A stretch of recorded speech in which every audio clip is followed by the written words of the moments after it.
Some sad news in the world of baseball as former Red Sox knuckleballer Tim Wakefield died of brain cancer yesterday. Tim Wakefield was an icon in the world of baseball as a starting pitcher and a knuckleballer, which you rarely see nowadays. Wakefield was born August 2nd, 1966 in Melbourne, Florida, attending a few high schools before going to play for Florida Tech for college baseball. He was a star first baseman, and his number was actually retired by Florida Tech in 2006. In the 8th round of the 1988 baseball draft, Pittsburgh selected him. And it was told that you will never get out of Double-A being a position player, so they decided to turn him to a pitcher, and he developed the knuckleball. And it worked. In 92, he was in Triple-A, but the Pirates decided by July to call him up to the majors. In his first game, he threw a complete game victory over the St. Louis Cardinals, getting 10 strikeouts while throwing 146 pitches, which you'll rarely see nowadays. Wakefield started 13 games for the 92 Pirates and went 8-1.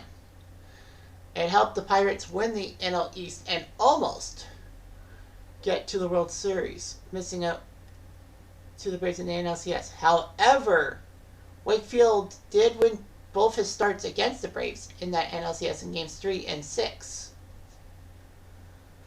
So, safe to say that Wakefield probably would have been the NLCS MVP if the Pirates had won the title. Wakefield was given the opening day nod in 93, but unfortunately he walked 9 batters and was sent down to Double-A by July. He would struggle. He would be in Triple-A by 94. He was released on April 20th, 1995, when the baseball season was back after a strike. 6 days later, Boston decided to give him a new lease by signing him. He would work with the Niekro brothers to use the knuckleball as an out pitch. The Red Sox needed Wakefield to come up and work in the rotation after Clemens and Seeley both were hurt. He was dependable. He actually was 14-1 at one point, which was amazing. He ended at 16-8. He was given the American League Comeback Player of the Year award and finished 3rd in Cy Young balloting, which was huge. And the Red Sox won the division title. Wakefield did great. In the next 3 seasons, he put up 43 wins, which isn't that bad. Wakefield was made to be the closer midway through the 99 season when Tom Gordon was injured. He got 15 saves, but then Derek Lowe became the closer, in a sense, making Wakefield go back to the starting rotation. Wakefield for years would bounce around from starter to reliever. However, by 2003, he would be in Boston's starting rotation permanently. He did pretty good in games 1 and 4 of the ALCS,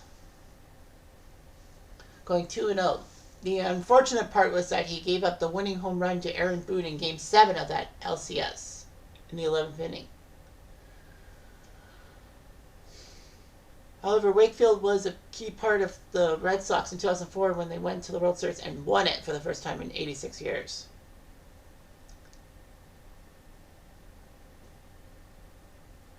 Wakefield would pitch out of the bullpen a few times in the ALCS, and in the World Series he started Game 1. Didn't get the decision as Boston needed to have an 8th inning home run by Mark Ballhorn to win the game 11-9, the highest scoring Game 1 in World Series history. Wakefield would keep pitching for the Red Sox for many years and all of that. Wakefield was 44 years old when he played his final year in 2011, making him the oldest player ever to play for the Red Sox by age.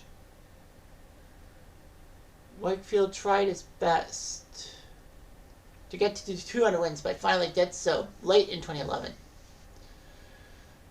Wakefield ended up 7-8 in his final season.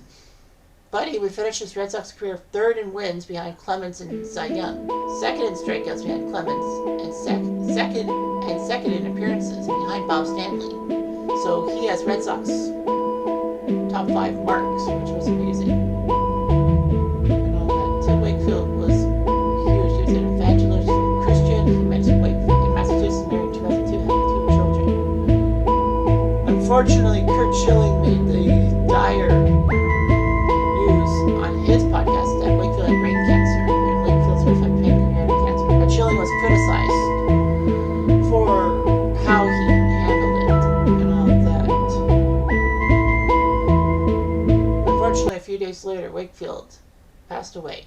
He was only 57 years old. We'll be back.